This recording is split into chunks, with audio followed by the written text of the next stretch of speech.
This conference will now be recorded.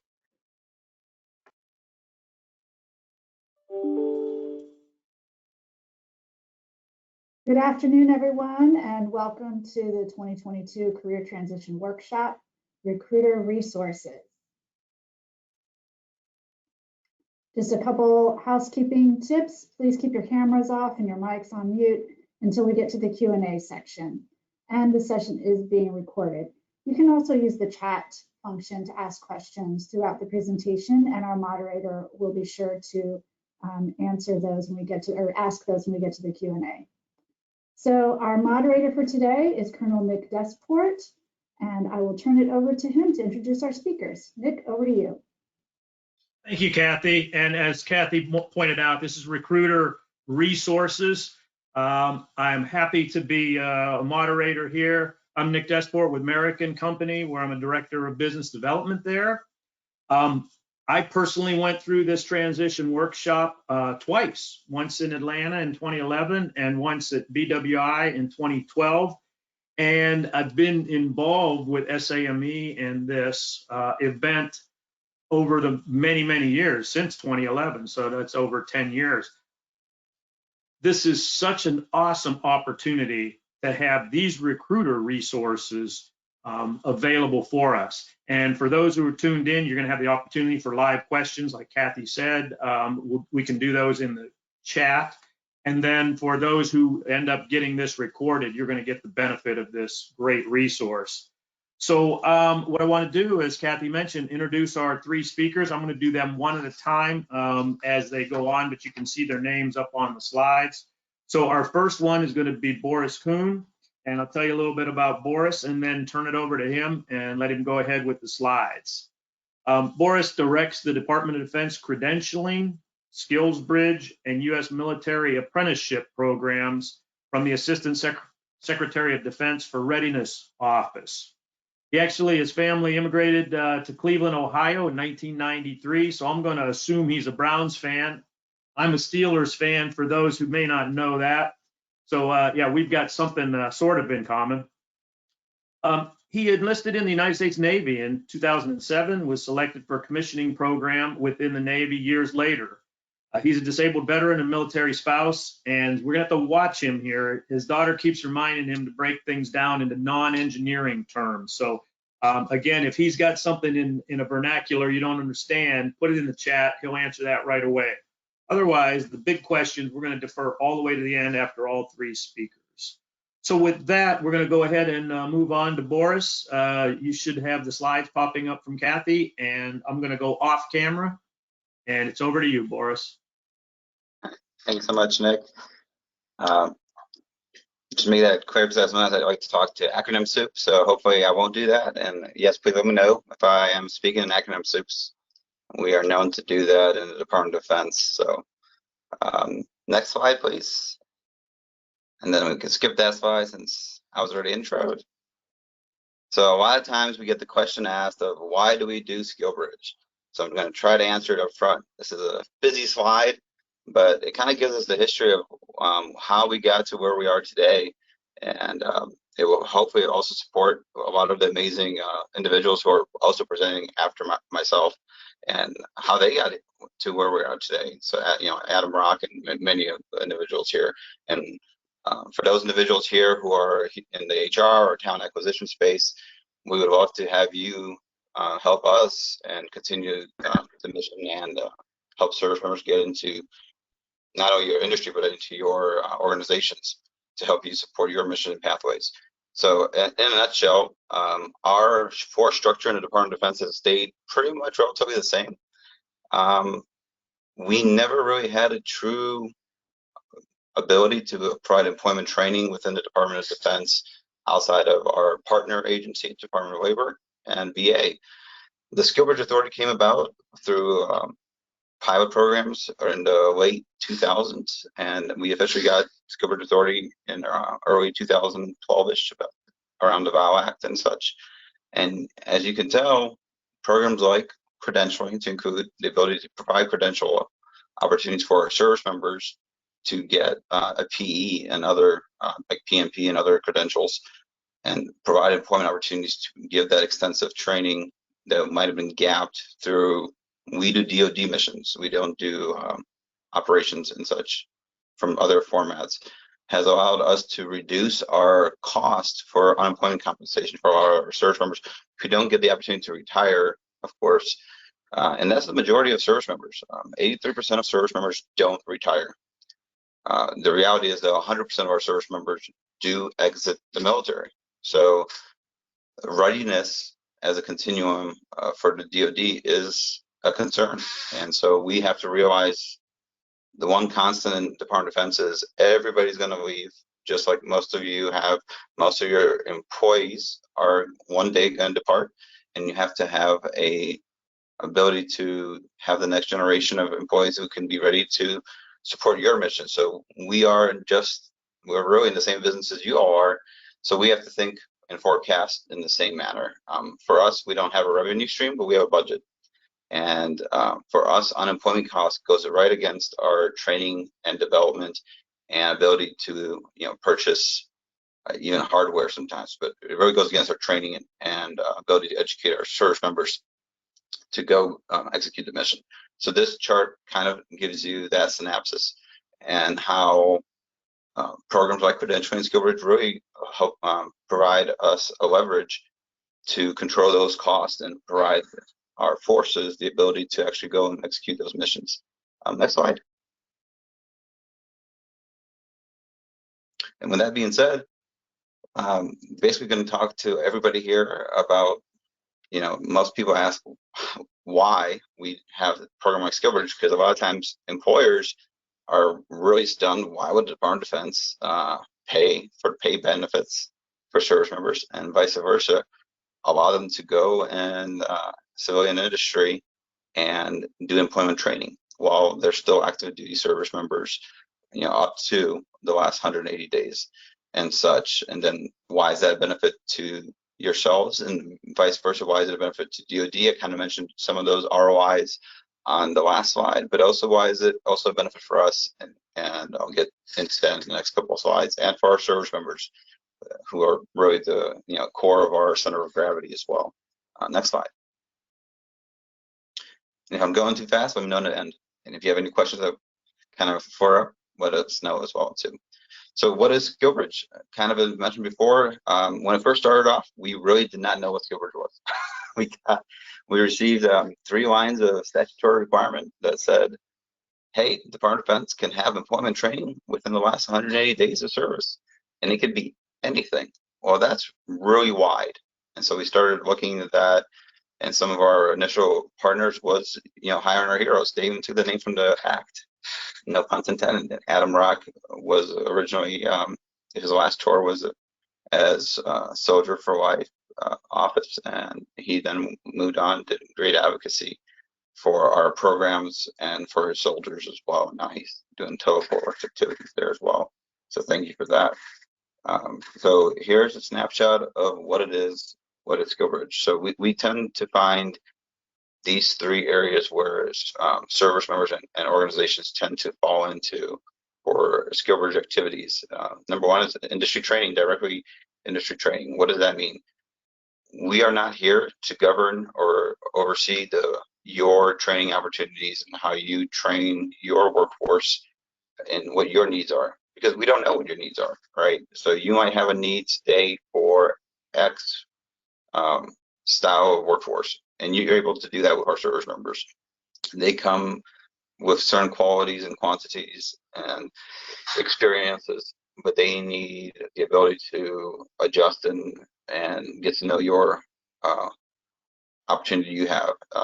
The other one is apprenticeships. So registered apprenticeships is a big one. A lot of times organizations have their own apprenticeships as well, industry apprenticeships that are involved. Then there's, of course, internships. We have amazing talent that might have already direct skills that you might want, but you want to mold them into your culture and assimilate them into your needs, because we do budgets.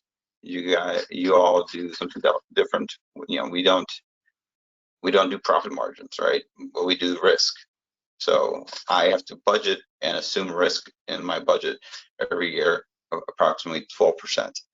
for you all, you might want to have drive a profit of 2% to 12%, depending on your industry. So very similar styles, different terms. So those are things that might be unique between government service and industry. And those things can be alleviated through internship process, correct? And get to know your culture, your team, wherever that office space might be, or the project management evolution. So currently, the official title of quote SkillsBridge, and people sometimes get that not confused so much, but it's a little bit lexicon issues. The actual Department of Defense instruction for SkillsBridge is 1322.29. It was officially released in 2014. It was updated in 2020. With where I am at right now, our office, we are currently have an updated DoD that is currently at the desk of the Assistant Secretary of Defense for readiness. And everybody always asks, when will that be published? And that's a good question. It can be published in a month, and it can be published in 3 months. So it really depends on when the Assistant Secretary of Defense feels it'd be ready to move on. So that's beyond Boris' control. Next slide, please. So as I just mentioned, kind of how does the program work going beyond those controls? So you might be thinking, and how we kind of talked through a lot of this already in some ways, I like to refer to SkillsBridge, and Adam and others might refer to it a little bit differently. We like to look at SkillsBridge as an opportunity for the industry partners as an extended interview. Most interviews take place 15 minutes, 30 minutes, and it's verbal, right? Cues and how a person behaves. And the reality is, for many service members, this is their first time interviewing, or depending on how many interviews they've done, it's a first time to do a structured interview. Through SkillsBridge, they're able to do more than the interview. They're actually able to experience what they might be doing in their career with you as an employer, and vice versa. You might be able to test drive, if you will, a service member and see how they are, because the reality is not a lot of organizations have had veterans. You might be special because you are a member of SAME, or SAME. So it might be a little bit different for your organization and your partnerships. But for a lot of other organizations, that is not the case. Over 80% of other organizations, sometimes SkillsBridge is an opportunity for them to have an experience with what it means to have a veteran on their team or in their organization. So that is one of the primary reasons SkillsBridge was actually authorized, is to enable the opportunity to have service members be exposed to a non-veteran organization, and vice versa, a non-veteran organization be able to have the comfort level to see what it means to bring on board an individual who knows what time management is, what responsibility is, and see that they're no different and or have certain traits and capabilities that might be beneficial for that organization. For us, it's also beneficial for DoD. It brings about support across stakeholders and partners. It alleviates stress through the VA, through DOL, and for us as DoD. Service members come out with less strain for financial risk. Also, mental health and other facets. We see a reduction in that demographic, for instance, who participate in SkillsBridge with regard to mental health and other factors. So we understand that there is a lot of risk, a lot of unknowns with regard to transition. Transition is a huge catalyst, and it's a very lengthy process and a lot of unknowns for a lot of service members. Again, if you look at the demographics, most service members join between 18 to 26 years old. For them, this is their first job. This is their first career. If they served 20 to 30 years, and before that, even if they served 4 years, this is their first time actually entering the job market. So for them to understand what it means to compete in the labor market, SkillsBridge affords them that opportunity to provide more of a, versus a structured interview, more, hey, let me show you what I can do, and actually participate in that manner. Next slide, please.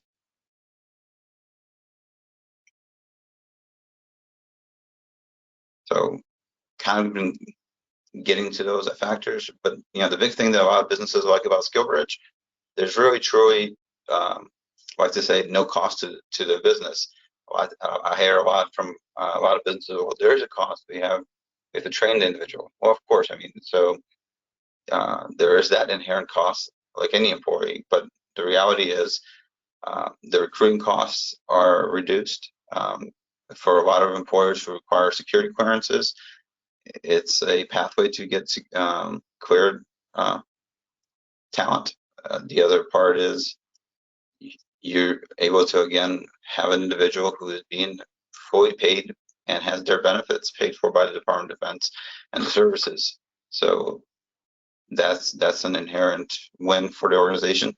And during their time in SkillsBridge, several of the services will pay for credentialing and such, meaning if they need a PE or another certification and they obtain that necessary gap training and such, they will fund that up to a certain month before departure. So that those are important things to consider. Those are, again, those financial risks and readiness factors that for us, the Department of Defense, it's important, and vice versa. It's important for us as a total holistic approach for readiness for our veterans and their families. And for you as an employer, it's a win for our communities at large. Next slide, please. So, been, again, talking through this. Again, the most important thing for us, it's really supporting the service member. It's a holistic approach. It's really been a mindset change for those individuals who are on this call right now. I am a little younger than most, but it is a change.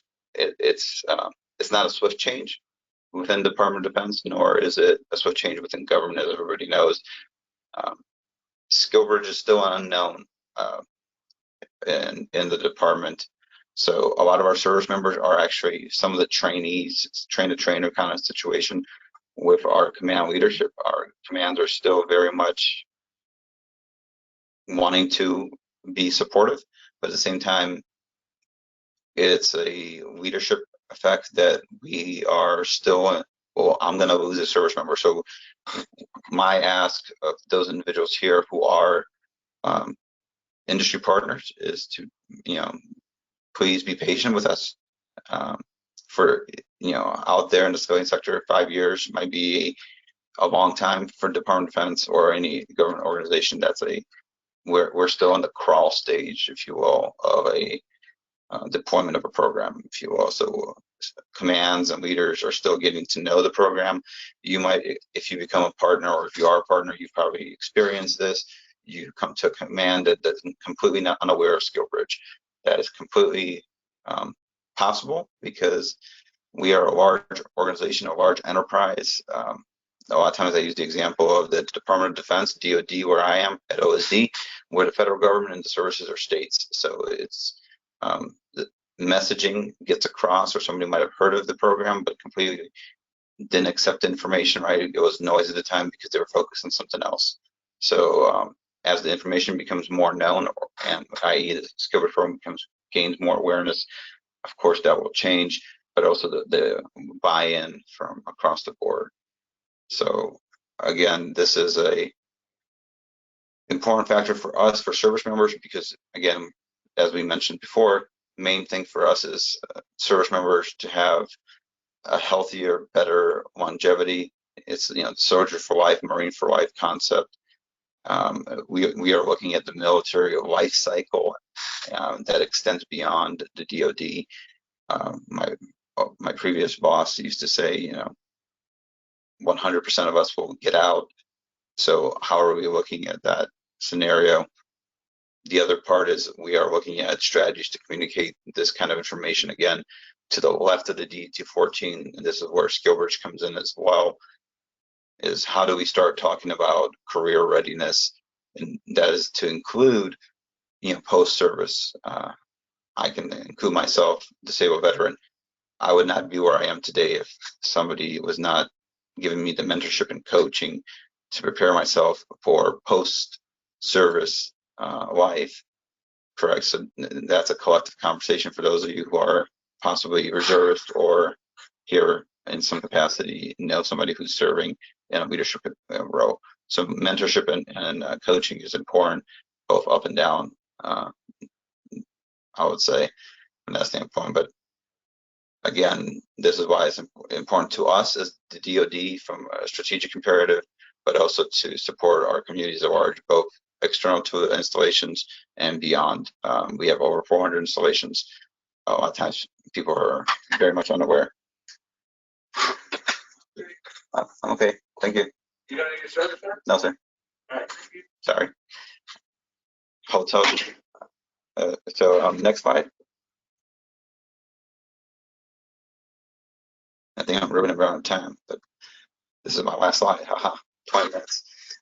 So how can you become a partner? The easiest way is to go to our website and go to contact us. And then we basically streamline the process to complete the questionnaire and submit an MOU with us. A lot of times people ask, then how long does it take? It can take as long as it takes you to respond to us. That's really the answer we give. On our side, it takes, right now, with the uptick, about we can be about a month or so with everything that's happening. We do have a delay, so give us at least 30 days here and there. But if you provide us everything that's complete and the MOU is signed on your end, we should be good to go. If there's any other questions, next slide is the feedback and questions slide, and most of you will receive our slide deck as well, I think, afterwards. So over to you, Nick. All right, thank you, Boris. We're going to move on. Hopefully you all can hear me and you heard him just fine. So our next speaker is Adam Rocke. You can see a picture of him and his name. He's a Senior Director, External Engagements for Hiring Our Heroes. He's a retired Army colonel, and he was actually a Special Assistant to the Army Chief of Staff and the Director of the Soldier for Life program. In that capacity, he led the Army's effort to create a network of enablers to connect soldiers, veterans, and families with employment, education, and the well-being required to successfully integrate into civilian society. He had various assignments in deployment. He's also worked in the other associations along the way, and he continues to serve in many other ways, other veterans programs and organizations. So with that, Adam, go ahead. I see you're already up on the screen. I'll go ahead off the screen, and it's over to you. All right, thank you, Nick. Can you see me? Yes. All right, good. Well, thank you all very much. Thanks, Kathy, for reaching out to me a couple months ago, connecting with me, and I appreciate this opportunity. Nick, yourself, thanks for your service, Colonel, and thanks for moderating today. Also, a special shout out to my friend Boris, who you just heard speak, and I'll talk about that in just a second, the SkillsBridge program. But Boris, for the last 5 or 6 years, as long as you've been at DoD, I thank you very much. I mean, you truly have gotten the SkillsBridge program to a level that it is probably the most respected program out there that the Department of Defense is doing when it's going to help transitioning servicemen and women from the military. So thank you very much for that. So as you heard Nick talk about, Adam Rocke, retired colonel from the Army. I am an infantryman. I'm not an engineer. I have no real technical background other than how to shoot, move, and communicate. But as Nick stated, I was a special assistant to the Army Chief of Staff, General Ray Odierno, and then currently the chairman of the Joint Chiefs, General Milley. And it was an honor and it's become a passion of mine to help our men and women who serve and their military spouses find meaningful employment. So that has taken me on a journey to hiring our heroes, which is it's a joy every day to get up and go to work and try to help our men and women find meaningful employment with great companies like yourself. For all of you listening today, thank you very much. Next slide, please.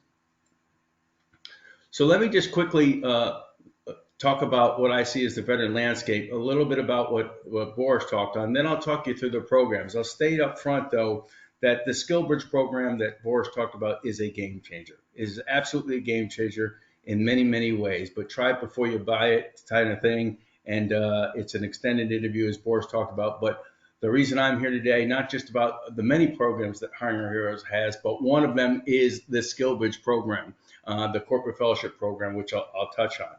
But for the state of transition, for all of you out there, there are over 200,000 men and women who will transition out of the military every day from all the services. So that is a wealth of talent out there that you can get your hands on. And again, back to the SkillsBridge piece, it is a culture shift for us. You know, it's not easy for us as commanders to allow our servicemen and women to go to an interview with a company like yourself for an extended period of time, but we have started to understand that, and we realize how important transition is. And the general officers now are going to a general officer transition course. So when they're talking about this, so we are all under one umbrella, the TAP Transition Assistance Program umbrella throughout DoD, that is working really hard to put folks into organizations like yourself. Which leads me to the employment aspect. And, you know, the veteran unemployment rate right now is about 4.2% for the non-veterans, but for the veterans, it's 3.9%. So something is working. When I took over as the director of Soldier for Life in 2012, 2013, and we were at a staggering 14% unemployment rate. So look where we collectively have all come. One of the ones that is still needs a lot of assistance is the military spouse. First of all, hire a military spouse is good for your business, but the military spouse unemployment rate is a staggering 35%. So, you know, with meaningful employment, though, as Boris alluded to, the health and wellness issues usually seem to come in line, whether it be employment, and some education, and then the health and wellness. Your standard of living that was commensurate to what you had in the military usually is aligned pretty nicely with a good job and a place that you're passionate about. And those other things like the suicide rates, the homelessness, the drug abuse, the divorces, all those some of the things seem to come down because of meaningful employment. So that's one of the key reasons we're doing what we're doing for the health and wellness of our young men and women who serve. And then the next slide, national security, if you'll please go to it, is exactly, if we treat those that are transitioning out with dignity and respect, with programs like TAP, with programs like the SkillsBridge, to put them to work in organizations like yourself, they're more apt to go up to the bar, to meet some young American and have them raise their right hand and join the service for them. It's a pathway to a continuing career. So I think this is truly about national defense, our national security, and retaining the all-volunteer force. So thank you. Next slide, please. So let me tell you about Hiring Our Heroes. We are part of the U.S. Chamber of Commerce. The U.S. Chamber of Commerce is the world's largest business federation. We have a foundation arm. There's about 5 foundations. Hiring Our Heroes is one of those. That is about helping our men and women who served and their military spouses and caregivers find meaningful employment. We use the power of the grassroots connections of the local chambers that we had, and now partner with anybody who is like-minded and is a veteran-friendly / veteran-ready company that wants to hire a young men and women. We want to partner with you. We have a series of programs. I'll quickly touch on those in the interest of time. You can see from career summits all the way to our career connectors, and I'll touch on each one. Next slide, please. So for you out there, there's about 20 companies listening, and maybe some that are going to see this later in the recording. But the next 3 slides show you detailed of our events calendar. You can go to hiringourheroes.org on the events calendar, and you can pull those down, and you can register if you're an employer interested in hiring veterans, or if you're a job seeker, a candidate that's interested in getting hired by some of these great companies. But that list of events right there are all the things, both in person and virtual, that we have going. Those programs cater to the transitioning service members, caters to the veterans that are out there, and caters to the military spouses. But a couple in particular for you are some of the upcoming virtual ones. There was a career summit that you might be interested in. That's where you can not only listen to some content, but participate in a job fair where you'd be able to potentially recruit some talent from. There's a series of them on there STEM related in your fields that you might be interested. All you have to do is register those. And none of our events cost you anything. So this is these are no-cost programs. Do we like sponsorship and donors? Absolutely. We're a nonprofit. I'll never turn your money away, but everything that we offer is free to not only the job seekers, but it's free to the employers. So I'll give you a second to look at that, and I think Kathy will share these with you. But again, go to our website if you're interested. Next slide, please. Here, the fellowship program. This is one of the key programs that we have. This is the one that falls in line with the SkillsBridge program. We are a SkillsBridge provider. We have an MOU with Boris and his office at Department of Defense, which allows us to partner, take responsibility for those companies that want to host our fellows. We've got over 450 companies this last cohort that are currently hosting over 700 fellows. A few of those are military spouses as well. So the corporate fellowship program on the left side of your screen, it's a 12-week program. It's 4 days of the week. It's either remote or in person based on the current situation here with the host company. 1 day of the week with us, the Fridays, it's a leadership huddle. You can see the requirements, either associate's degree or bachelor's degree is required right now. We've changed that MOU with the Army to broaden the aperture. A degree is not required because there are skill sets that companies are looking for. So we're working to align our fellowship/internship program with some of those companies in special skills. But you can see we do 3 cohorts a year. We do it in January, May, and August. Last year alone, we had over 1,500 fellows, and this year we're planning on 2,000. If you look at the right side of your screen, the military spouse fellowship program, we have an equivalent of our corporate fellowship program. That is a 6-week program. You can see it falls in line with the same cohorts Monday through Thursday, and they join our Friday huddles. And it's just that is a paid internship, but we have a third-party staffing agency that goes ahead and pays those because they're not DoD employees. Next slide, please. Here are some of the outcomes from it. You can see how we've grown exponentially over the years from 2020 to our stats in 2021, which is incredible. You can see the offer rate, which is off the chart, 85% offer rate.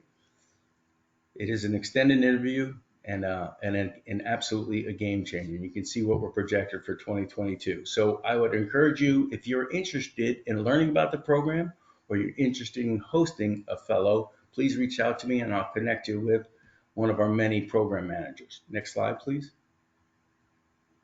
As a matter of fact, there we go. We've got 17, 18 program managers right now. They're scattered amongst the United States. They're all have regions though, so we cover all 50 states, and we're overseas as well. So I would align you with one of these program managers, and if you're a national company, I'll align you with our national resource. We also have an off-cycle program because not every one of your opportunities for the fellowship/internship aligns with our cohorts, and not every one of the soldiers transition aligns with the cohorts. So we also have a program manager that manages our off-cycle program. Next slide, please. Let me share with you some digital tools as you are employers trying to find veteran talent. I offer this to you as a resource. If you encounter a veteran that needs a resume, we have a free resume engine that we built. It's a tool. It's online on our website. And we also have a Career Spark that's a specific resume for our military spouses that takes in consideration the volunteerism, gaps in their work and employment, and so on and so forth. But they're great tools and they are free.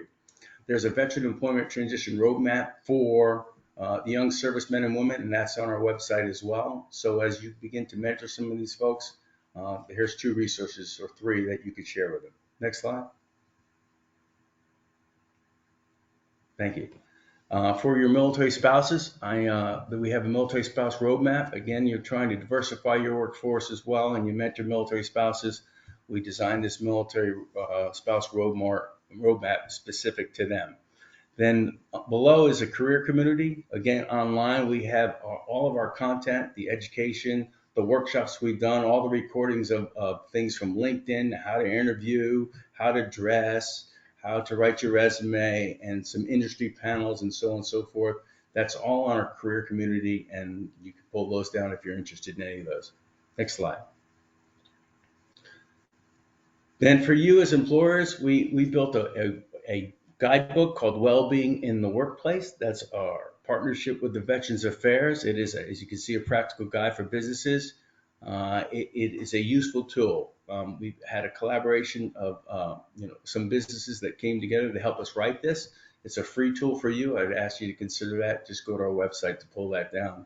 And then likewise, there's a military spouse workbook specific to the military spouses, and that's for employers as well.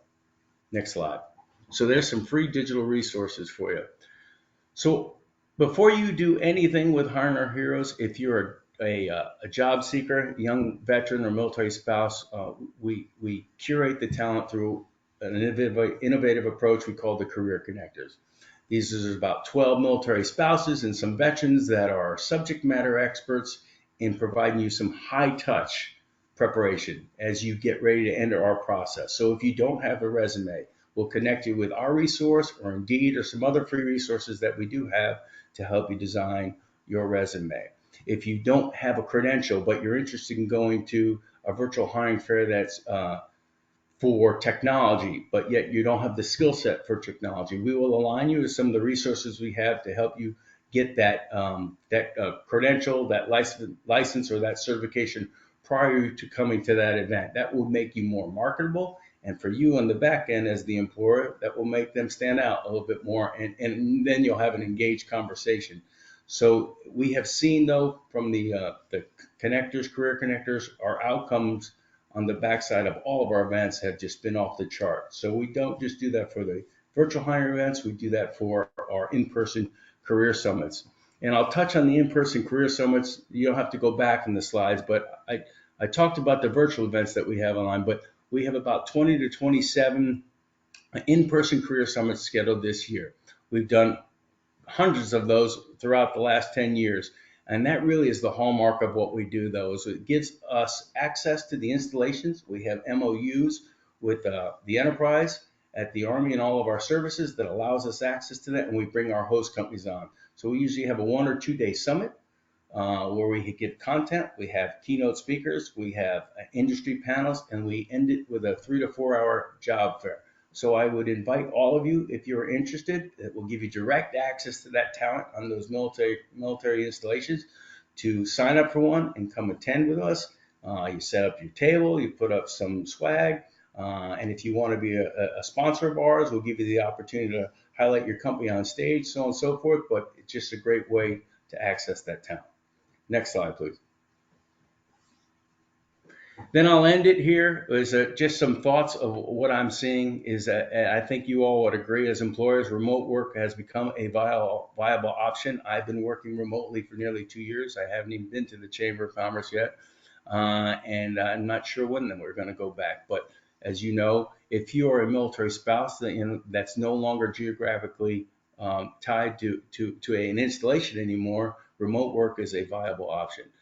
I heard Boris mention it before, that mentorship matters. About the importance of mentorship, I would encourage each of you to become a mentor to a transitioning serviceman or woman. I tell all of the young men and women getting out of the military, there's 2 types of mentors that you need. You have a personal mentor, that could be your wife, your loved one, someone who's going to kind of give you some general guidance, but then you need a professional mentor. You need to get yourself tied with somebody like you on the other side of this camera, or someone with some other organizations like American Corporate Partners that has a mentorship program, or Vetlign that has a mentorship program. But it's really important for these young men and women to be mentored. They just don't know what they're getting into when they leave the gate of their installation. It's a different world out here. We do know that we need to improve our resume writing. We still put a lot of jargon on there. We talk about the unit and the organization more than we talk about ourselves. So I would encourage you to help those write their resume. As I just highlighted, difficulty writing communicating their skills. It is. I'm an infantryman. My technical skills are probably not the same as somebody who's in the IT, but we have difficulty communicating that to ourselves. I tell them, though, all you want to do with the resume is help you get the interview, because when you sit across somebody from the table, like a recruiter or whatnot, you'll win the day because of what you have been able to do, which fully encompassing. And I think that's really important. Rank doesn't matter, but education and skills do. You're all hiring for those with skills. I mean, you want the intangibles as well, but You know, there's a lot of young men and women out there have some great skills in cybersecurity, or it could be something as driving a truck in the military, or mechanics on an aircraft. So you're looking for that type of character, that type of person. So I would ask that you not look so much into what the rank of the individual is, but how much education, how many skills they have. But I also tell young men and women that they have to pursue some skills before they get out. If they don't know what they want to do, they need to upskill themselves. And that's the importance of the SkillsBridge program. It's not just the fellowship program, but there's HVAC, there's welding, there's so many other types of SkillsBridge programs out there. So they should upskill themselves before they get out. That makes them more marketable. It closes the gap on unemployment, and it puts them in a good place with a good job. And then lastly, I think you wouldn't be here today if you weren't hiring for talent, and you're looking for that talent. Many companies are, and so I'm here to say that companies are hiring, but veteran and military spouse talent is critical to that. Next slide, please.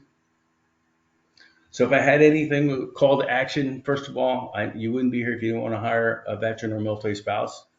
If you're a company that is interested in hiring and being part of our collaboration in some of our programs, please connect with me. If you're interested in registering for him, there's the website again, hiringourheroes.org. And we send out we have a mailing list that sends a lot of content and some good information with some, not only resources, but upcoming events. I'd ask that you go to that website right there and register for it. We'll put you on our mailing list. Next slide, please. I think that's it. So again, I appreciate it. Please reach out to me at my email is arocke, AROCKE @uschamber.com. That's on the last slide, but if you have any questions, I open it up now. Thanks, Nick.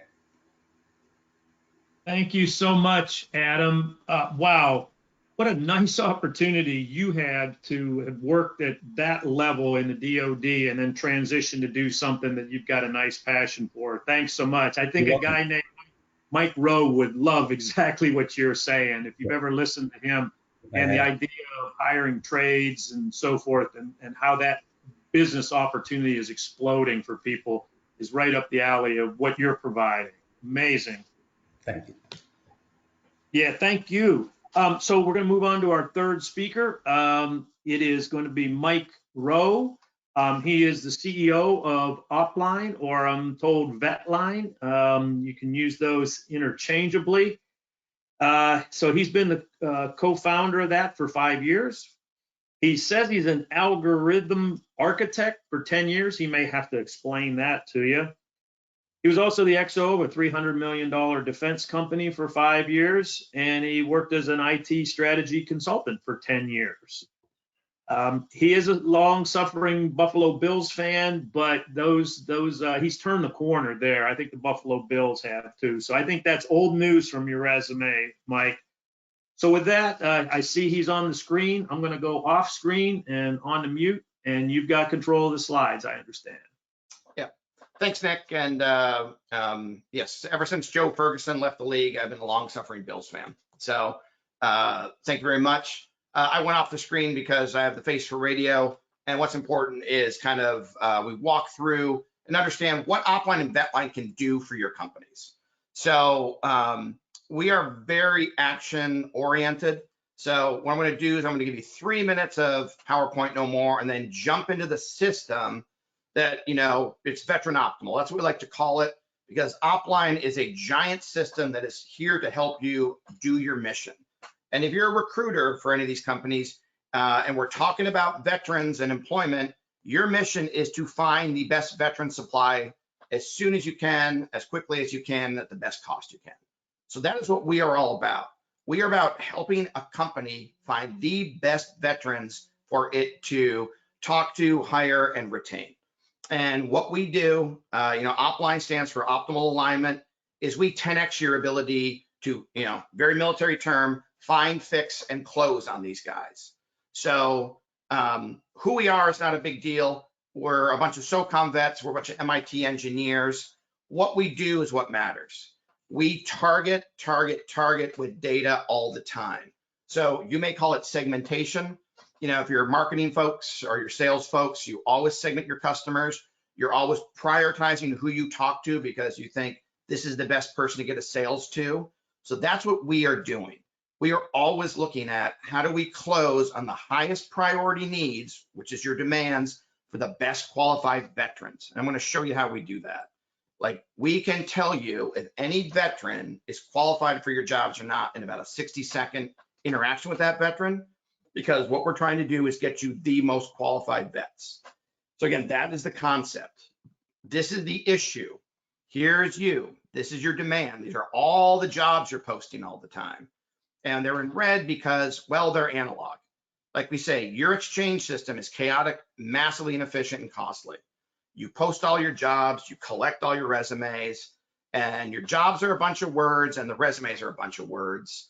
And the resumes are rewritten several times to make the words on the right match the words on the left.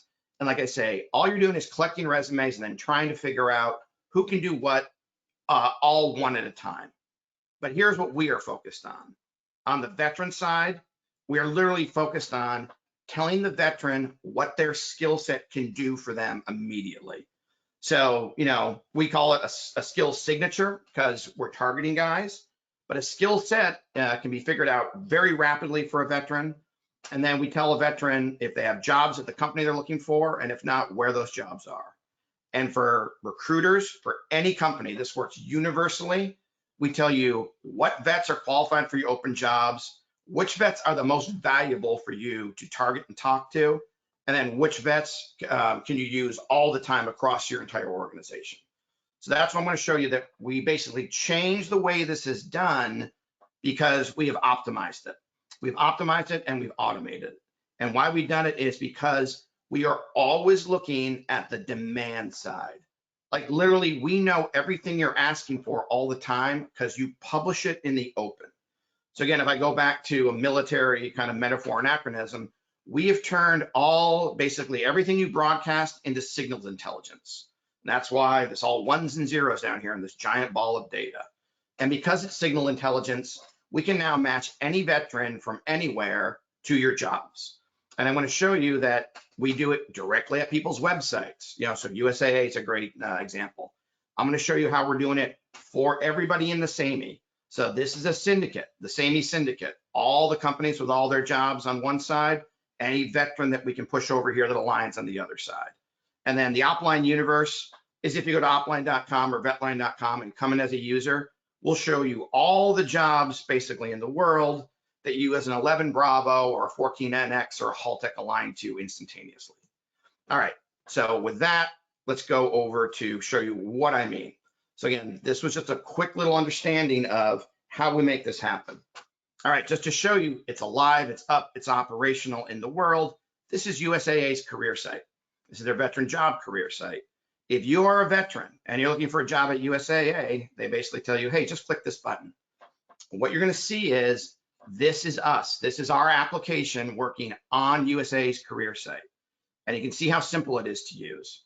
Hey, what branch were you in? Were you an E? Were you a WO? Were you a O? Hey, what was your year range? Say I was an 04, I had 10 years in. And this tells us what you are. Hey, I was an infantry officer. Hey, I was an engineering officer. Whatever it is, we're just trying to get you started in the targeting process. So this is USAA. Here's Wells Fargo. It's on their site. Here's some little company you've never heard of, RMGS. So again, it doesn't matter what size you're at. You can be big. Here's the Three Rangers Foundation. They're a syndicate. Here is the Hampton Roads Workforce Council. And I'll just show you right now. Here's transitioning service members. And here's military spouses, because we do it for them as well. So it doesn't matter what size your company is, who's coming there, et cetera. So here we are at the Society of American Military Engineers. So I'm going to show you live and in real time how this works. So if you have folks showing up here, what's today, the 18th, then basically there's a little communication that says, hey, just come on in here, tell me what you can do, and we will basically align you to all the demand in the system. All right, so I don't know a lot about the Air Force. Let's do this. US Air Force, they don't have WOs, but I'm an Air Force 04 and something you guys would be interested in. So, hey, I'm a civil engineer. And you can see here, hey, are you active? Are you getting out now? Have you recently been out? Hey, you've been out a few years. Hey, you've been out a few years, then we go, okay, well, maybe you're not doing what you did in the military, so you can go and tell us further things. Let's just say we're focused on transitioning right now. All right, I am a US Air Force 04, and my AFSC is 32EX. All right, basically we said why we're different is that we actually know what you're looking for. So when I click save, instead of saying, all right, send me a resume that I probably won't read, basically the machine runs back to the data set. And again, the data set has been collecting for the last 5 years. We've been looking at everything the market's asking for. And then it takes a calculation and say, what are the most important certifications, educations, skills and years experience for what this person can do. And basically you can see it's literally looking at jobs for the companies in Society of American Military Engineers. So now this civil engineer can say, yep, I do have this. Yep, I have this already. I'm a civil engineer, not an electrical engineer, but I do have my master's degree, and I can do Microsoft Office, and I know these CADs, et cetera, I know how to write Python. Here's all the other things that are near civil engineering. So, yep, I'm a geotechnical engineer. I haven't done networks, but yeah, I got into supply chain management when I got transferred to Kadena. So we are rapidly collecting things that matter to the market. And you can see here, for every officer, we're asking, hey, have you worked in plans or staff or DoD acquisitions? Not because the market's asking it in this way, but we know there are implied skills that go along with these.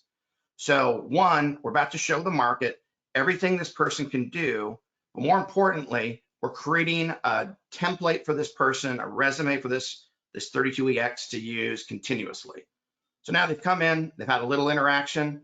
When they hit save, the next thing that happens is now we take all that data and we run back Society of American Military Engineers. And we say, okay, what can this person do? And you can see right here on top, civil engineer. So now I'm like, oh, there are a ton of civil engineering jobs. Well, it makes perfect sense. That's probably the number one thing that's being looked for here. And you can see, here's one for Tetra Tech. I can pop it open. Here's one for whoever that was, Parsons. So there's a job for Parsons. So what we're doing is we are putting this person, on target right away, and we're showing them all the jobs for all the companies that are basically in this syndicate. You can search, there's lots of different ways to search up here. I put in a company that's not in the syndicate, so probably should have done that. But what I can show you is, let me go back up to the top here, and let me close this down, is, all right, there's data engineer, because we clicked off we could do it. Again, here's something for SAIC. You can open it up. You can see here is exactly what SAIC says is in this job. And why you're seeing this here is because, well, SAIC's their business guys are customers of ours, and Verizon is a customer of ours. So now this person say, yep, I have this, I have this, I have this. They're telling you in real time if they have what you're looking for or not. Again, I can click here, I can go to the job. And just so you can see that this works universally, let's say, hey, I'm a US Army, I'm an E5, and I'm an 11 Bravo. So again, it can work very differently. It targets using the MOS, I should say that it targets using the MOS. It doesn't use the MOS to basically make the match. So now you can see if you're in the infantry, you're an E5 infantry, what it's doing for this individual is it's using basically his I love me wall. Hey, are you air assault qualified? Well, that has certain skills that are attached to it, or a jump master or range safety officer, so that the individual doesn't have to tell you everything that they can do, but you're telling them what's important to the market. All right, so that is just showing you how this first interaction happens. Let me show you why it's important. All right, so now if I'm over here, all right, folks come, they interact at the site, they interact at Opline, whatever. They are now a data set. And this is the Society of American Military Engineers. And this is literally the data set they are aligning to. And you can see it's with Verizon and Johnson Controls and Parsons and Los Alamos National Labs. So basically, do we know everything Verizon's looking for? Sure do. How do we know? Well, Verizon's publishing everything in the open. So we can go in and we can see what they're looking for in terms of, that's everybody, let's go back to company. So I can see that Verizon's looking for network engineers and data scientists and DevOps engineers, et cetera. So we can go in, we can see everything they're looking for. We see it at detail, and this is for every company that's in here. So everything that you publish, every string of text, we basically pick up and we basically interrogate, and then we relate to everything the system has seen before. It's a massive real-time, always on, always integrated database that's always updating. So now we know what's Johnson Controls looking for: HVAC techs and electronics techs, a lot of them, because we can see them right here. They're all right in front of us. So we know if a hull tech comes in, Johnson Controls is definitely going to want to see it. Here's everything WSP is looking for. Lots of civil engineers, because we can see what everybody's looking for is right here. So right now, of the 30 companies or so we have in, lots of civil engineers, mechanical, software developers, et cetera. All this makes perfect sense given the nature of the business, that it is engineering. So if this is, the demand, well, right here is the supply. So what you're looking at here is that individual that came in. There I am right there. I just came in, I synced to the system. I came in, I said I was a civil engineer. There I am. So now every person is a data set. And now we know they're coming in. So you know who Teresa is? Well, Teresa is someone that I saw on Offline today that said, yep, this person is valuable. Okay, why is Teresa valuable? I go down here, you can see she was a Navy IT. She was an E5. She has a bachelor's degree. Now, she got out probably about, let's say, a while ago, but you can see all the things that make her valuable. She's a network architect and does field service work. So what we're doing is 24/7, we're bringing the best people, the best vets to align with your jobs because they can do what you're looking for. Again, here's a machinist mate, engineering duty officer. You can see why this person is here. And because we're bringing all these folks here all the time, and all these little O's are basically saying, hey, we brought this person. Offline is bringing you the supply because they're coming to us. We have about 100 vets a day that come to offline.com, vetlign.com, and we immediately show them what jobs they're aligned to. And then we can immediately basically push them in front of who can hire them. So now SAME has all this understanding. And this is the power of basically having a virtual real-time database that understands what every vet can do in the world all the time. I can now literally say, hey, here's the cybersecurity folks. I can say, hey, I'm looking for cyber, but they have to have at least a bachelor's degree. And the system will continuously look for you. And let's go with the TSSCI. So the system is always looking. It's always trying to figure out what you want and where it is. All right, so this person, Jeff Kinzer, we pushed him over today. We made him aware of all those jobs he's available for. Well, this makes sense. He was an E5, he was a TAC controller, but he's got a degree in cyber, and there he is for you. So whatever you're looking for, the system can find it for you.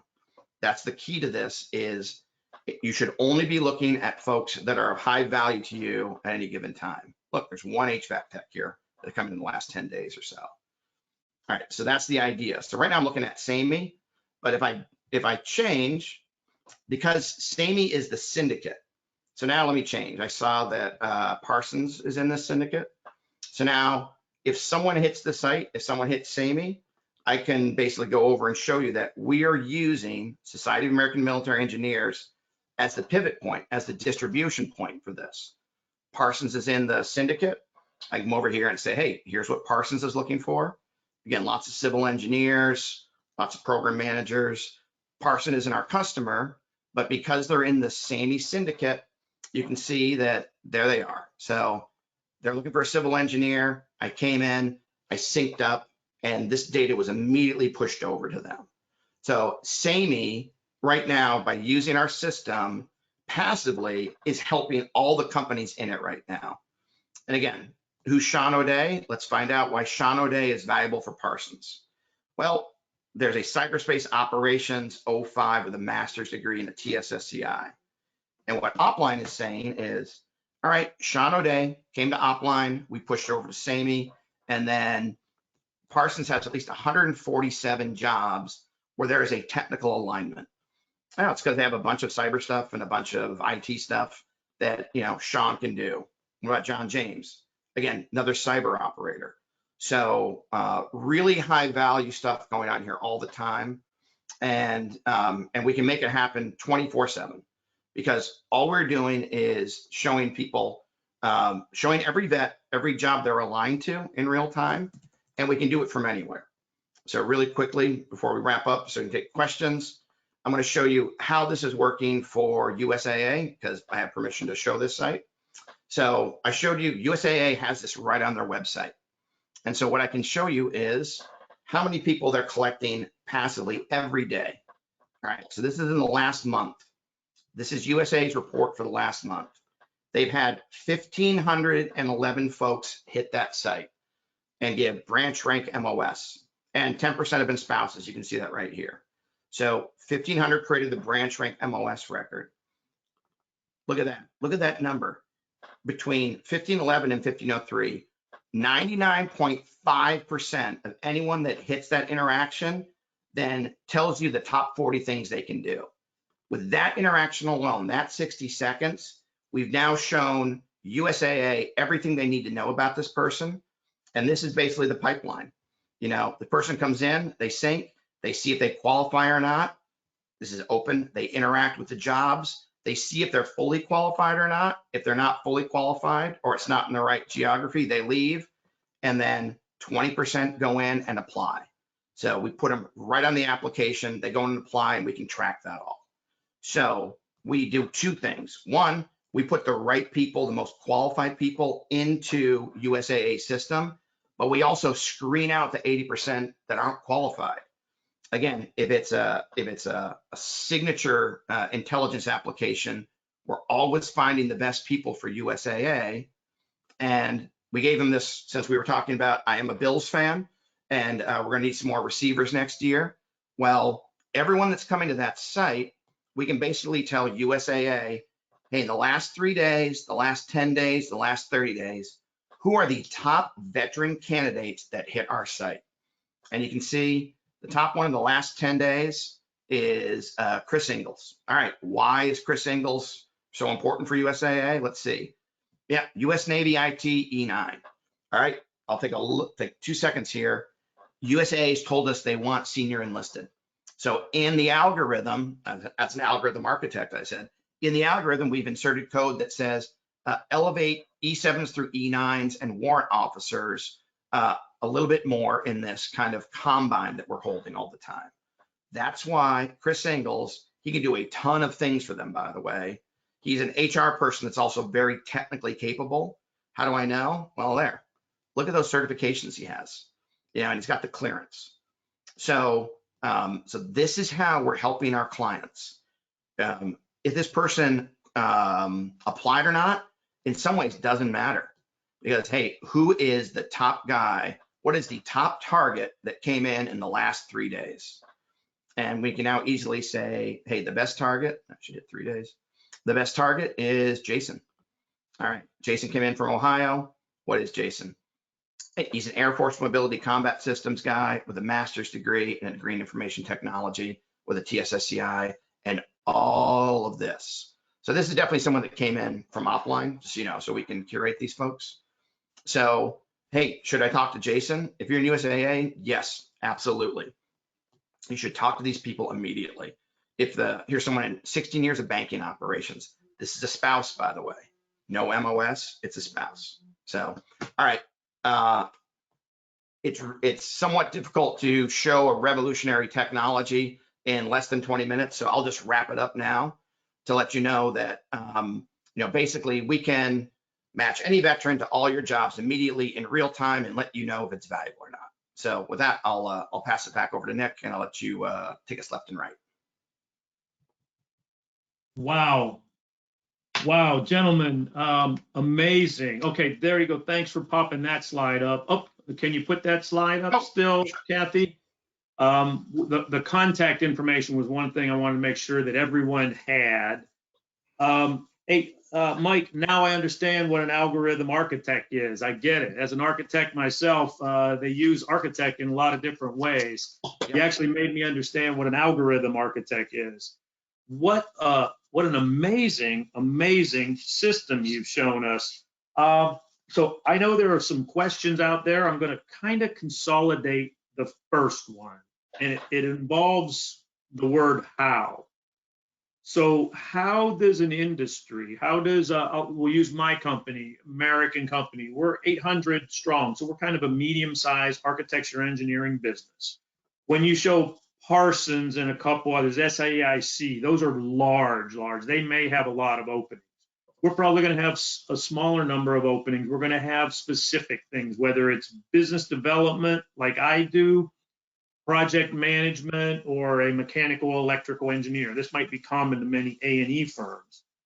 So the question is actually to all three of you, and I'm going to start with Mike and say, how does a company get into your SAME syndicate? Or Kathy, is that the job center? So if any of our companies advertise in the job center, that automatically syncs us into offline Vetlign. So I'll ask that of Mike, and then if someone has to answer on behalf of SAME National, perhaps Kathy can help. Sure. So we have all this data all the time because we're basically just interrogating everybody's jobs. They're in the open. To us, it's like they're pumping oil into the ocean, and we're picking it up and we're refining it and immediately showing people what they can do. I didn't show you. It's for the benefit of the veteran. So Right. Like when a veteran goes in, they have a fully customized configured portal where they're seeing all the jobs for these companies they're best aligned to. But for literally for you, so here I'll just show you really quick. So because I have Merrick's jobs in here, so what this is this is curated alignment because here we are, we like to call it CAS, a curated alignment support. So here's you, and I just said, hey, in the last 30 days, who has come into the system that's aligning to Merrick's demand? And so it's telling me that this guy, Wayne Nemo, came in to Opline 12 days ago, and he's aligned to 33 of your jobs. So again, so now I can see, why is Wayne aligning to your jobs? So let's see, Wayne's a submarine officer. He's an 04. He's got nuclear experience. He's got an MBA. He's got master's degree. So all I said is, hey, tell me who is aligned to whose jobs in here. And then there's whoever this person is. Looks like some engineer with a poly. And so that's how the system works. So he was aligned to our nuclear business unit, where we do a lot of works with DOE and so forth. So I guess, and maybe our recruiters are smart on this, but anyone else who's on the call or hears this on the recording, how do recruiters know to use this? Sure. So that's a great. We present to people all the time. Like, so if you just give us a call, you can literally start using this tomorrow. Because the logo that goes up on your site, there's no integration, there's no configuration. It's literally just, hey, it's a SaaS product, and what it does is it integrates with your workflow. We're putting this person into your jobs right away if they're qualified, and if not, we're telling them to basically go away in a very nice way. So I'm just going back to here, like this right here. This is one line of HTML. When they click on, it basically opens this up. On the other side of this is your jobs. It's almost like a VPN. It basically, they come in, say what they are, it interrogates them against your data, and then it passes them over to you. Okay. Well, I'm going to talk to our recruiters, and anyone else probably, if they're a recruiter, they're going to get this. And if not, others are going to pass this on to recruiters because they've got to understand what's happening here and how to use this. Yep. And it's funny. This goes back to the mission. It's funny. Sometimes recruiters don't understand their mission is to close demand. Yeah. It is not to read resumes, and they get caught up in the, well, I want to read a resume, and are they in our ATS? And I'm like, this guy came to your website, and he either got a poly, he's a nuclear engineer. You should call him. Right. Yes. Exactly. All right, thanks. So I'll ask that same kind of question to Adam. it's how does an industry get involved in the fellows program? I saw your slide and how you talked about the fellows program for the veterans. How does the industry get involved in that? Yeah, absolutely. Thank you very much, Nick. I think the first one would be, if they're interested, why don't they shoot me a note directly and say, I'm interested in your corporate fellowship program or military spouse fellowship program, and I'd like to learn more. And I'll roll in either the director and I'll take a look at the company if it's director level, or if it's regionally based, I'll just directly connect them with a regional program manager. How's that? Yeah, exactly. So there's a real benefit to anyone who gets this or is on the line right now, because otherwise people don't know to just send a note to you, right? Otherwise they're just going to stumble upon it by hitting your website, right? They can, yeah. That's a good. That was the other point. I mean, they could bypass me if they'd like. I mean, but I'm happy to act as a intermediary. They could go right to the website. There's a tab that says if you're an employer and you're interested in hosting a fellow. There's a little bit of paperwork because under the SkillsBridge Authority, as I indicated, we assume responsibility. We have the MOU with them, but so we do a little bit of background, but it's not too difficult with like-minded people, but you could go either way, me or to that website. Okay. Yeah. And I wonder how many corporate recruiters out there recognize these opportunities are there. We're in an industry where there's a STEM shortage. So architects, engineers, anyone who's in the design business or the construction management business, there's a shortage of these. Right. Recruiters are going nuts trying to find people, and these veterans are out there. With the programs you all already presented, I think you might have been the one that quoted 4.2 unemployment percentage rate, 3.9 veterans. You all are going to drive this to 0 for veterans. All the veterans need to do is know about this, and companies need to know on the other end the opportunities. Amazing. That's the goal, is to reduce the veteran unemployment as much as we possibly can. But absolutely, yeah, and I think it was you that articulated the benefit to the DoD by doing that. It benefits in so many other ways. It does. So I'm hoping Boris is still on the line. I was going to ask him kind of the same thing. How does a company get started in the program, in the SkillsBridge program?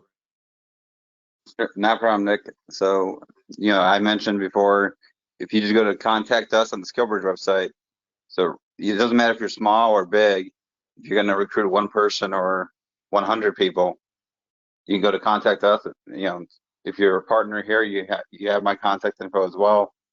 Right. We can do it either way. So we, as mentioned before, and Adam mentioned it, they pretty much give you the same document that we give them. So, okay. And you can be listed on our website. So a lot of times, service members are going to look for a particular company's name. So that's one advantage.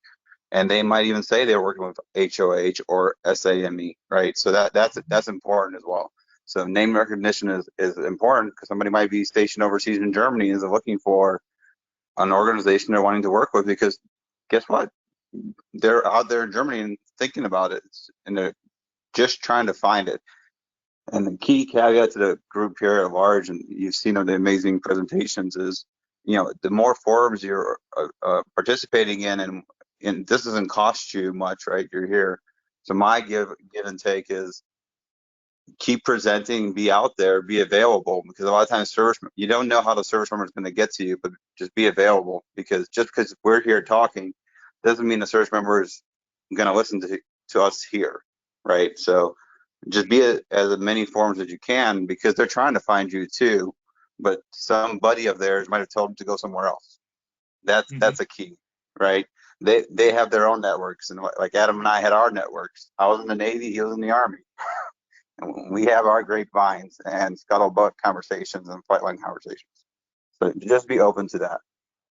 Yeah, and this is amazing, because again, it doesn't cost the company things. I know from my company and some others, there's some anxiety of bringing in somebody from the outside, potentially someone who's a veteran, whereas in fact, many companies like to grow people up into those positions. But the opportunity to, I think you said, test drive someone is just an opportunity. How can you pass that up? It just makes so much sense. But let me ask you while you're still on, Boris. So, let's take a position that's a electrical engineer or mechanical engineer or civil structural engineer, and you want somebody that's got 5 years of experience. That might be anyone transitioning out of the DoD who's been in for 5 or so years. That kind of makes sense. But if we look for a business development type person where it's hard to articulate the exact kind of skills we're looking for, does that kind of position still can be worked through SkillsBridge? Yes. So we actually have a lot of our, actually Adam is a good example right there. If he was to go through SkillsBridge one day, or would have gone through, he would have been a great individual for business development. I mean, in his role today, he's doing that. We have a lot of individuals who are both senior or mid-grade, right? Like you mentioned, 5 years, and they Yeah. can be molded. So to your point exactly, right? You want to mold an individual. So most individuals only serve 5 years. So the big caveat and surprise to, I think, maybe here or anywhere, and as I mentioned before, most people don't serve till retirement. 17% of the force serves till Right. retirement. So maybe I'll demyth or debunk the situation. Most, based on the law and on just the way it is, we don't have the opportunity to serve till retirement. So I'm a 13-year veteran, right? So I didn't get a chance to do it. So be open to those kinds of opportunities. Actually, we probably have more individuals in the 5 to 10-year range who are probably more moldable to your corporate or your organizational culture. Right. And themes and mission that you can actually get with some experience, like you just mentioned, education and training, that you now can forge and foster into what you need them to do for business development, and back to that STEM, as you made point to, and not just only in the, I'll call it, education trend of traditional education, but also look at apprenticeships and technologists, and especially I look at a lot of your organizations also. You guys need technologists, specialists, work with the DOE on the labs. All across the labs, they're hurting for individuals who are apprenticed into trades, right, with associate's degrees, working on their bachelor's and master's and PhDs as well. So I would say the world's your oyster. The services are very different today than they are in the past. We have a lot more engineer or STEM type occupations than most people will consider. We are not the service of Vietnam, or how most people will consider it today. Right. Yeah, and using Adam as an example, yeah, certainly, depending on the company, depending on his skill set, that's the kind of person we might be looking for. Yeah, and you just never know. I just wanted to clarify that, yes, it can apply to any type of position. I think you gave me that answer there. Nick, I would also jump in on this conversation and just say that, that's the beauty of our fellowship program with the openings that you have. Business development could be one of those ones that you wanted to host a fellow for, and all we would do is work with our program managers to help match you with the right person, someone who expressed an interest with it, shared their resume with you, and they said, yeah, I'm interested in at least talking to them. So now you have an interview process, and that's where the matching begins. So the Adam Rocke of the world with one of your companies might say, wow, this is a neat fellowship. This is what I'm interested in doing. I'd like to come aboard, and you kind of agree to that. So the match is made before the job even starts. So that's 75% of the battle right there. And that's why we have such a great offer rate, because they both decided that this is something I want to take a chance on both ends. Yeah. And we can do it for any type of the jobs that your companies out there have. And either side, the company or the individual, could realize after 6 months this isn't the right fit, right? You could, again, 3 months, but yes, but yes, you're right. It could realize that this isn't the right fit, and sometimes, for the employer, that's a bad thing, but at least we know that you let somebody go who wasn't going to stay here long to begin with, and you move on to somebody else, and vice versa. And that's why I said offer rate is just, at 85% offer rate, out of 700 people, that's pretty remarkable. So there's a lot of success in this program. Yeah, and I think we all know, anyone who's a recruiter or working at a fairly high level in a company recognizes you spend a lot of money bringing people in. And if you bring the wrong person in and you've got to then let them go and look for another one, that is overhead cost that a company can't always afford. You don't want to keep messing up that way. That's right. So what a great program for that opportunity.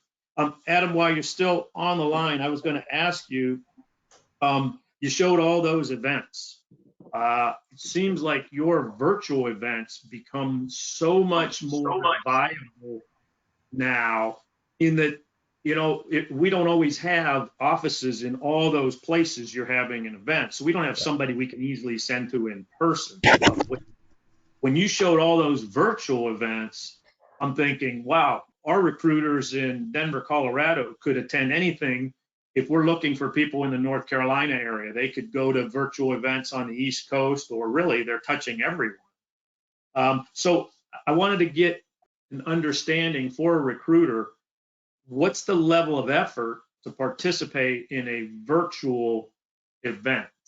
Yeah, thank you. The pandemic caused us to pivot, as all of us, have seen here. So, we were doing nothing but in-person summits. I mean, in the fellowship program, but as a means of access to the talent. And the pandemic caused us to do virtual. We use a platform called Brazen. Some of the recruiters out there might be familiar. There's about 25 to 30 of these platforms here. That's who we're partnered with. But it really is, we do industry focus.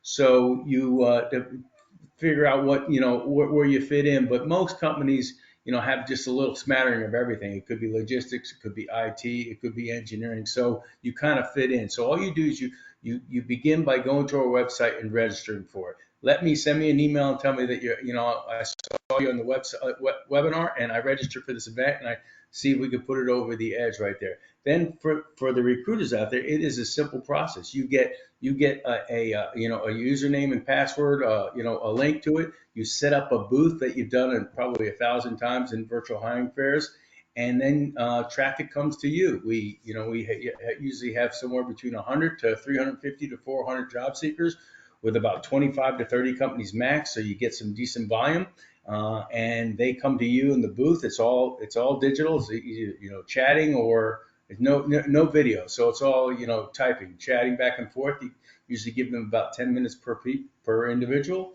Hopefully they have their resume ready and it's successful, and hopefully it leads to an interview at the end. And if you hire, that's even better. But it's a pretty simple process. Yeah, okay, that's very helpful. I can appreciate that there might be a few hundred people, but who has the exact skills we're looking for? Because your events, correct me if I'm wrong, your events don't focus on just engineering jobs or just transportation jobs or manufacturing jobs or IT jobs. Any veteran is coming with all those skills, right? Yeah, to a degree. That's what we do at Industry Focus, though. So it is more generalized. So back to the curation of the talent, the connector is not, if you're trying to do a job for an IT job, but yet the Industry Focus is not an IT focus, so there's no jobs for IT within that, then that's a waste of your time, and it's a waste of the job seeker's time. So we just won't align you with that, and we'll make a recommendation to one that is you're better prepared for and more suited for. So that's kind of how we work it. It's not always 100% perfect, but we try to make it so that at the back end, the employer's outcomes are far greater. They engage with people who were prepared, who had an interest in my company or my, at least my industry, and then the alignment happens. Outstanding. So yeah, that's one way for recruiters. Over to how Mike explained it. Now you've got that whole system doing those matches. So that's another opportunity for anyone online, and for the recording in the chat. The SkillsBridge website was put in there too. So thanks, I appreciate that. I think Matt put that up there. Thanks on behalf of SkillsBridge to put that in there. We want to make sure that's available. And Mike, I wanted to kind of close with one just last question for you. I think I heard 100 vets a day are transitioning. Did I write that down correctly? Yeah, so we get about 500 a week, and it's strange. It's almost a pure sine curve with Wednesday being the peak day and almost no one on Saturday and Sunday. So it was a surprise to us because it's like no one looks for a job on Saturday, Sunday. They look for one when they hate their job the most, which is Wednesday afternoon. So again, it's once you have the data, it's weird to see. But yeah, so it's about 500 a week. And I will tell you, we have 2 very big customers coming on who don't have a problem hiring vets. Their issue is we have too many vets we can't talk to. And they are basically, as soon as a vet doesn't align to their jobs, they're immediately coming back into Opline. And then we're showing them all the companies that do want to talk to them and hire them. So this gets to what you talked about. We're trying to drive this down to every vet has a job and every vet is optimally aligned to the right job. And we also have all these tools where every vet knows how to get from point A to point B in the fastest way possible. Like there's a whole bunch of 11 Bravo E6s that could be construction inspectors in 12 weeks. And I know that's one of the big things in your industry. They just don't know it. So we are exposing it to them. We're like, hey, your fastest way to get more money is to go get this construction, this building certification cert from ICC. And then boom, all these companies will hire you right away. Because you're an E6, you have the leadership, you know how to work in small teams and work outside and work hungover, the implied task of being an E6. So we're hoping to change the way it's all done. And we think vets are the most valuable commodity in the workforce for the intangibles because they'll work really hard and they know also the E7s know when not to work hard. They're like, hey, this is dumb. Let's not do it this way. So, yeah. Yeah, it's funny, you're generalizing on some ranks. When you said USAA really was looking for E9s, what an amazing concept when you can match that. And USAA has figured out what they're looking for, and that person who automatically is an E9 and your algorithms are going to match them. It just, where we are today versus where we've been so many years ago is phenomenal. Now, again, I mentioned in the intro how I witnessed the transition workshop as a transitioner. And then when I worked at SAME for 5 years, involved in it. And then from a company being involved where I know I work with our recruiters and we're always looking to hire people. We actually hired 3 different people from the last 2 transition workshops. And that's the whole in-person opportunity. And, it's worked well for us. But the 3 speakers who have presented to us today have given anybody who hears this or stuck through us for the hour and a half has really got a real benefit for more opportunities. I noticed some stuff on the chat. Boris mentioned there's 50,000 visitors a month on SkillsBridge. We've got the Vetlign.com there. So again, the recording, I would assume, Kathy, you might be able to correct me if I'm wrong. Will the recording allow people to see the chat? I don't usually include the chat with that, but I can definitely include the links that were in the chat.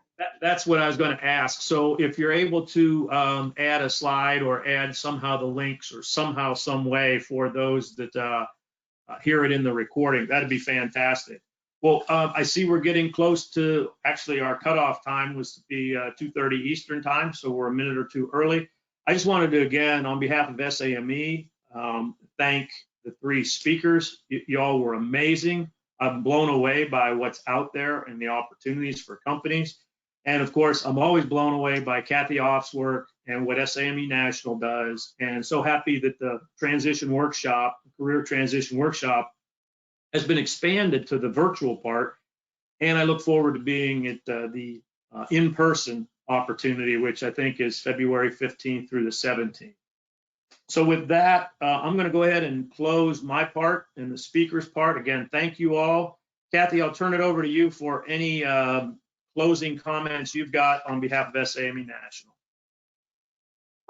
Just thank you. Thank you, Nick. Thank you to our presenters. It was a great presentation. I think people will get a lot of value out of the recording as well. So appreciate everything that you guys did. And we will see all of our recruiters again in person in Ithaca, Maryland. So see you then, and have a great rest of your week. Bye, everyone. Thanks so much. See you all. Cheers. Bye-bye. Thanks.